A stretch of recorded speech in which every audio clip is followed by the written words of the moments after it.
Is life too short? When a person is born, according to our sages, their day of passing is already pre-described. We don't know it, we're not privy to that. Our responsibility is to continue on living life to its best and to its most. But there is an expression that we have heard time in and time out. Life is short. Well, yes, in perspective, when we think about it, the clock ticks forward. Every second turns into a minute. Every minute eventually turns into an hour. Hours turn into a day turns into a week to months, months to years. And before we know it, the years just move by us. And then as we're getting towards the end, we look back and say, what a journey. What happened to our journey? Well, indeed, we need to continuously be aware that no one knows how much longer we're going to live. We don't know what's going to happen from today to tomorrow. So it is so important for us to think about every single day as a gift from God, and realizing how fortunate we are to be alive today, and not to take it for granted, because what's going to happen tomorrow, we don't know. It reminds me of the story of an elderly woman was sitting on a bus.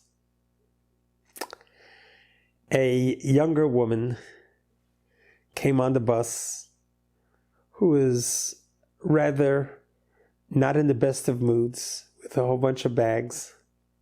And as she sat down next to this elderly woman, she jabbed the woman with one of her bags. And the elderly woman didn't say a word. As the bus was traveling, the younger woman, with all the bags, asked her, "Hey, I just jabbed you. Why didn't you say anything?" And the elderly says, "Honey, I'm getting off the bus very soon at the next stop. What's the point of complaining? My stop is arriving and I'm getting off anyway. There's no point in complaining." What a lesson has she taught us. That life true is short. We don't know when the next stop is. We don't know when we're getting off the bus.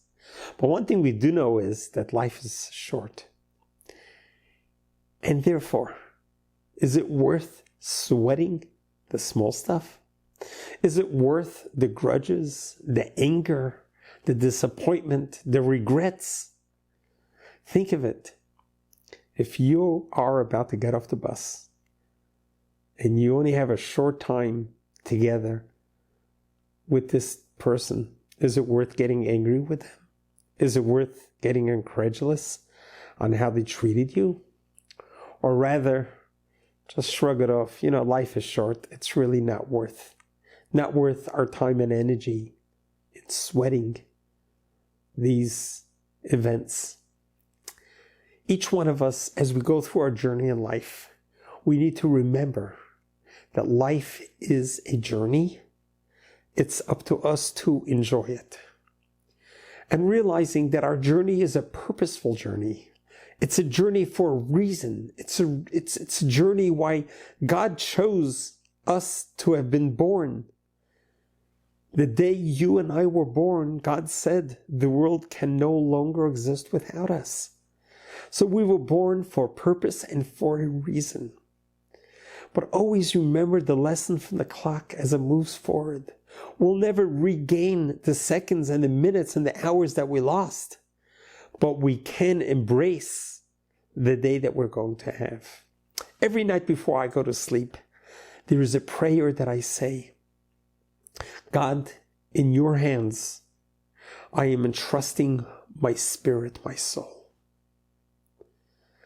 Please let me wake up tomorrow morning not taking it for granted, not taking life for granted, but realizing and appreciating every minute of life as a precious minute, as a meaningful minute, and to make that minute meaningful, to make this time meaningful, to make the hour of the day meaningful, so that your journey can be a meaningful journey. And realizing that along this journey, we're going to have people coming on with bags and jabbing us. We're going to have people who are just going to see the worst of us. People are going to criticize us. People are going to complain about us. People are going to gossip about us. Ask yourself the question, is there really time to give them the space, the mental space to even consider, or just rather realize, hey, I'm getting off the bus soon anyway, what's the point? And each one of us should take that same attitude. Value the time of life that God gives us. And in the Holy Bible, it talks to us about if we want to lengthen our days, we do that through studying the Bible, through getting close to God, and embracing God in every part of your life. From the morning you wake up till you go to sleep, realizing that God is a loving God, a caring God. God is a God who looks after you like a father to a child.